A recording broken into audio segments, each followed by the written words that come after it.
Bonjour, vous aimez le sel? Moi pas trop, c'est pas mon truc. Évidemment il ne faut pas en abuser, sauf si vous voulez dessiner avec. Et c'est précisément ce qu'on va faire. Pour l'occasion j'ai acheté exprès une grande feuille noire et une salière pour le réaliser. Le but du jeu ça va être de créer un portrait et des dessins en versant le sel sur la feuille. Et en le manipulant un peu.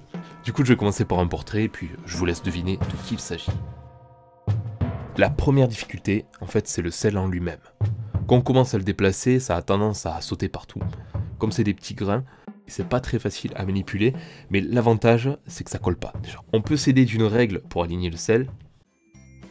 Ça va nous permettre de garder un certain ordre, en fait.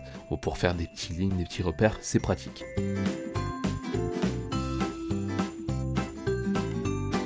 Finalement, dessiner avec le sel, c'est tout un art. On retrouve des artistes qui sont spécialisés dedans, avec des sels colorés et tout.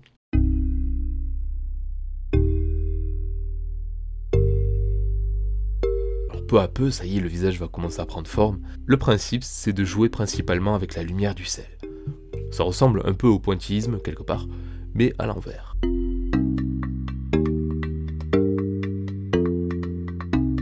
Je me sers pas mal de la règle. Et dire qu'à la fin, on va devoir détruire tous nos efforts. Bon, faut pas y penser. De toute façon, plus on va avancer et plus on aura de grains de sel sur la feuille. Le but c'est de monter peu à peu la luminosité et les contrastes du dessin. À mon avis, en vrai si on veut faire de la haute précision, il faut travailler sur des feuilles des formats beaucoup plus grands. Parce que plus notre support va être grand, et plus on pourra prendre du recul sur le dessin. Donc les grains paraîtront plus uniformes, mieux fondus, et ça nous donnera beaucoup plus de marge de manœuvre pour faire des détails. Là je travaille sur une hauteur de 35 à 40 cm. Et ça fait 6 ans que j'ai pas testé le dessin au sel. J'en avais fait un à l'époque, je trouvais ça déjà assez compliqué. Alors est-ce que vous commencez à reconnaître un visage? Bon, on avance un peu.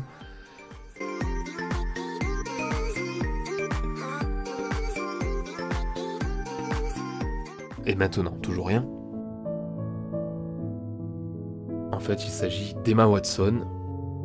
Et comme j'ai fini et qu'il faut passer à la suite... Non, ne fais pas ça. Désolé, c'est ton destin, Emma. Alors, ça a un effet déstressant en main. Tu peux faire ton jardin zen et tout. Je pense que c'est un coup à prendre. C'est pas naturel de mon côté, je dois réfléchir à mes gestes. Mais avec la pratique, je pense qu'on peut rendre jolie la manière de le faire. Genre avec des gestes élégants et tout.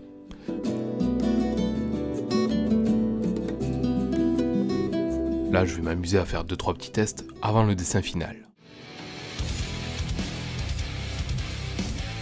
À mon avis, on peut faire ça avec du sucre aussi. Je crois que les grains doivent être plus gros.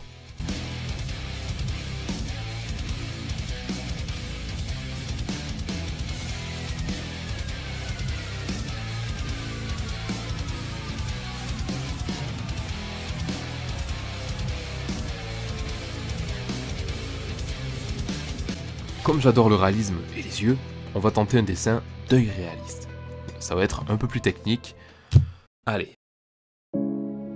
Je fais les contours au propre avec mes lignes de sel.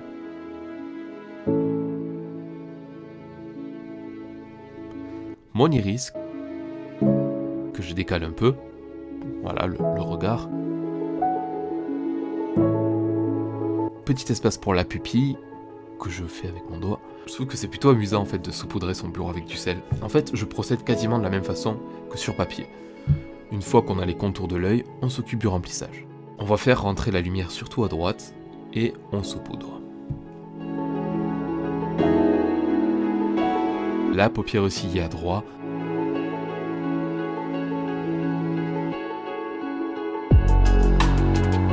Allez, j'y vais petit à petit. Je vais éviter de faire des erreurs. On saupoudre encore. Un peu sous l'œil. Je case mes reflets et je continue.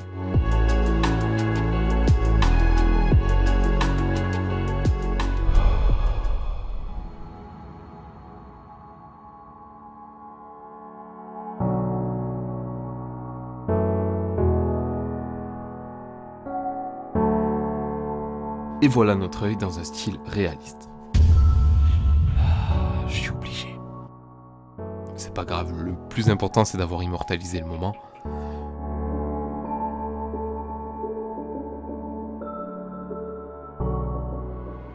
Petite question.